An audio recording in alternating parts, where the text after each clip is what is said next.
2023년 10월 28일 위험정보 시작하도록 하겠습니다.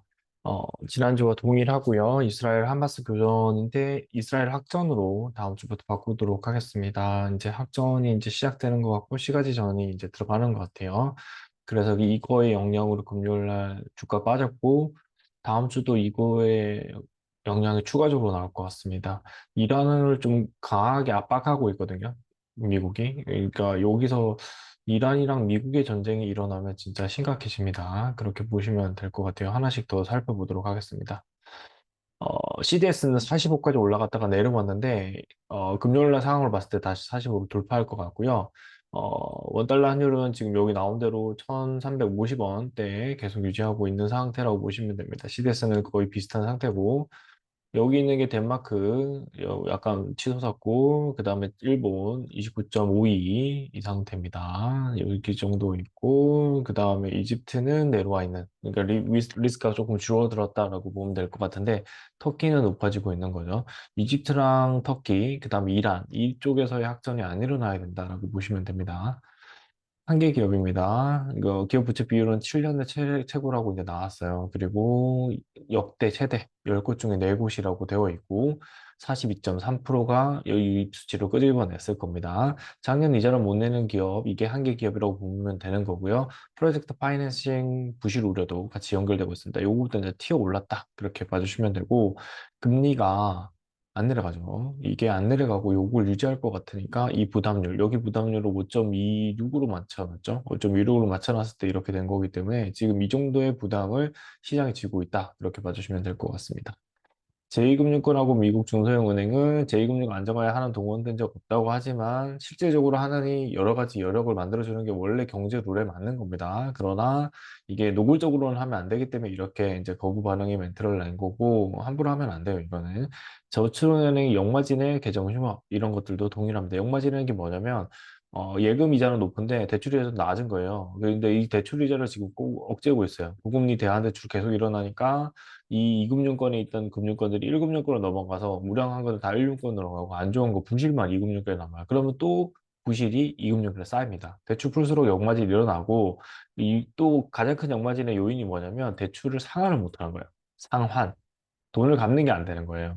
그러면 여기서 꽝 터질 수 있는 거고 코로나 위기, 글로벌 금융 위기가 터지면 동일한 상태고요. 지금 어디를 봐야 되냐면 이게 비슷한 걸로만 봅시다. 여기가 제로였어요. 여기도 제로였다고 보시면 돼요. 그리고 이렇게 한번 치솟았는데 이게 압축돼 버렸어요. 이 구간 동안에.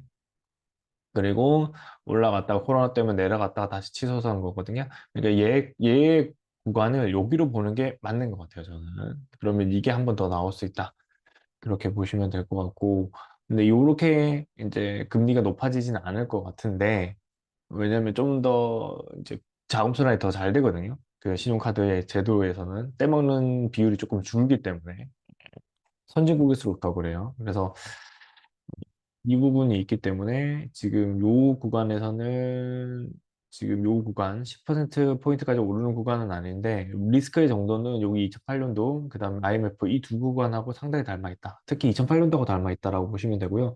지금 혹자는 올해 11월부터 내년 5월까지는 투자해도 그다음에 투자 절대 안 하겠다라고 이야기를 하고 있습니다. 그 사이클에 들어간 거고 저는 이 사이클 그대로 탑니다. 그렇게 보시고 대신 이제 이 사이클 구간에 순환매 구간에서 올라오면은 일부는 매도하면서 그 또 다시 현금 비중을 30% 맞춰갈 겁니다. 저는 30% 비중 맞췄었고 그 30% 비중을 ETF에서 기준으로 계속 설명을 했죠. ETF 기준으로 했고 그다음에 주식에서도 그 현금성 자산들이 있어요. 현금성 자산들이 대충 한 그때 한 15%에서 20% 정도로 맞춰 놨었고 지금은 이제 이거를 쓸 예정이다. 이번 달에도 이제 끝나가니까 다음 달에 이제 올리겠습니다. 그거 한번 더 확인해 보시면 될 것 같아요. 그 정도로 보시면 됩니다. 그렇게 보시고요. 그래서 이 리스크가 이제 터질 수 있다. 그렇게 보시고 터졌을 때가 기회다. 그걸 기다리기 위해서는 여러분이 심적으로 기다리기 위해서는 숏도 어느 정도 생각을 하셔야 되고 지금 숏 치는 건 늦은 것 같고요. 지금은 숏을 치기보다는 매수를 조금 한 타임 해서 내년도 상반기까지는 이게 굴곡에 있던 본전을 치긴 하던 그 게임을 하는 게 나을 것 같고요. 내년도 3월, 4월, 5월일 때는 정말 조심하셔야 될 것 같고요. 혹시라도 이제 제가 지금 제일 원하는 시나리오는 올해 연말부터 내년 초까지 지금보다 조금 더 내려가는 거예요. 내려가서 거기서 잘 버텨서 올라오는 거고 글로벌이 대출을 줄이는 거죠. 이 이유가 전쟁 때문입니다. 중동전쟁이 일어나면 그게 가능하고 그 사이클로 가지 않을까라고 보고 있습니다. 자, 리세션 경기 침체인데 침체 가능성 없다고 했어요. 그래서 제가 2007년도 때도 재무장관이 그런 얘기 했냐라고 봤는데 아마 그럴 겁니다. 동일한 이야기를 합니다. 지표는 4점 얼마까지 나왔어요. 강하게. 이것 때문에 침체는 없다? 아니죠. 이것 때문에 이제 침체가 발생할 수 있는 거예요. 이게 고점이 엄청난 높은 고점이에요. 선진국이 4.5가 올랐으면 그 다음에 4.5 오르기 힘들어요. 그럼 이게 내려가는 일만 남았고 주가에 반영이 힘들죠. 개별 주식 장세가 나올 가능성이 상당히 높다. 그래서 개별 종목의 순환매가 일어날 거다라고 보는 거고요. 지금 종목들에도 30%에서 많이면 50% 빠진 것들이 있어요. 근데 이슈만 있으면은 통통 튀는 게 주식시장이기 때문에 부담 갖지 마시고 평상시에 좋게 보셨는데 안 들고 있던 종목도 있다. 그럼 신규 종목으로 기존에 10%에서 30% 현금 가진 거 가지고 새로운 종목을 발굴하셔서 투자하셔가지고 수익이 나면 이것도 수익률 높게 가져가지 마세요. 100% 수익률 노리는 구간은 아닙니다. 20에서 30%. 뭐, 아, 이 정도 먹었으면 됐다 해서 다시 현금 비축할래 하면 그 정도에 가셔도 돼요. 일자는 언제나 좋은 습관입니다. 그렇게 보시면 되고 100% 수익률을 가려면 한 번의 굴곡, 큰 굴곡을 잘 견뎌야 된다. 그거 꼭 기억하시고 가셔야 되고 저는 그 굴곡을 기다리고 있어요. 버티고 있습니다. 자, 고금리 경기 침체도 이자 못 내는 기업 이렇게 많은 거고 악성부채 이것도 동일합니다. 이런 부분들이 상당히 힘든 거고 공매도 금지에 대한 이슈도 아마 내년도에 나올 수 있습니다. 아마 주가가 급락이 나오면 이 이슈가 나올 수 있다. 그렇게 보시면 될 것 같습니다. 자, 그 다음에 이스라엘 하마스 교전인데 인터넷 통신 끝났으면 이제 전쟁이 시작되는 거죠. 이거 길고 잔인한 싸움이라는 겁니다. 길다는 거예요. 이게 문제예요. 그래서 국지전이 X일 확률이 높고 사실상 제5차 중동 전쟁의 방향 아니면 이거와 이거의 중간 방향으로는 가는 것 같아요. 그래서 내년 상반기까지는 그냥 지금 있는 돈 현금은 10%는 무조건 지고 가세요. 현금 10%는 꼭 지고 가세요. 지고 가시고 이것만 지고 가셔도 심적으로 편안하시면서 얘가 10%가 10배가 될 수 있어요. 10배가 터질 수 있다는 거예요. 10배가 터지면 다 게임이 끝나잖아요. 이것만 10배 돼도 본전이라는 소리죠. 10%니까 그거 생각하시면서 시장 대응해 주시면 됩니다. 자, 금리 인상 일본 상한선 1%입니다. YCC 재수정론이 5일 전에 나와서 요거 요동치고 있고요.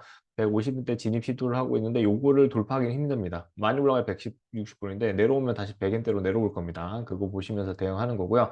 원엔 반등도 그거와 연결될 겁니다. 지금은 가장 해외에 투자한 나라가 많은 나라. 상대국에는 부채가 되는 거죠. 일본. 그 다음에 중국이거든요. 그러니까 그런 식으로 시장을 한번 보시면 조금 더 다르게 보실 수 있다. 이렇게 보시면 될 것 같고 다음 주에 FOMC가 되면 이 금리가 유지될지 올라갈지가 결정난다. 그렇게 보시면 됩니다. 올라갈 수도 있어요. 이번에 GDP가 높게 나왔기 때문에. 근데 이스라엘 확전 때문에 동결해주면 진짜 땡큐죠. 자, 이런 것들 부동산이 지금은 이제 희생양을 찾고 있어요. 희생양을 찾고 있고 누가 잘못했냐라는 거 책임을 찾고 있어요. 그래서 희생양 찾고 있다는 내용 같고 부동산 내각도 터지고 있고요. 다행히 미래에셋이 팔았는데 아시죠? 이거 손실내서 팔았어요. 결국 손실이라는 내용이 있었고요. 그 다음에 지레밭으로 변신한 해외 부동산이라고 했죠. 그래서 이게 결국에는 화살로 해서 프로젝트 파이낸싱이라든지 해외 투자를 하는 증권사들이나 제2금융권이 힘들어질 수 있다. 이렇게 보시면 됩니다. 한동안은 힘든 상황이 계속 유지되고 그 유지된 게 결국에는 살아남은 사람들이 그 옥석을 가져갈 수 있어요. 살아남기 위한 선결 조건이 뭐냐면 현금입니다. 좀 전에 말씀드렸다시피 10%가 10배가 나올 수 있어요. 5배도 나올 수 있어요. 그럼 기존 게 절반이 되더라도 55배만 나와도 뭐가 돼요? 본전이 돼요. 본전만 되면 심적으로 편안해지십니다. 투자가. 이제 그렇게 생각하시면서 지금은 현금 10%는 꼭 지고 가고 10% 이상을 가지고 있는 현금 자금분에 대해서 어떻게 운영할지 그 부분을 생각하시면서 투자를 하신다면 장기적으로 조금 편해지실 수 있다. 이렇게 보시면 될 것 같습니다. 오늘 위험 점검 여기까지 하고요. 다음 주에 또 오도록 하겠습니다. 감사합니다.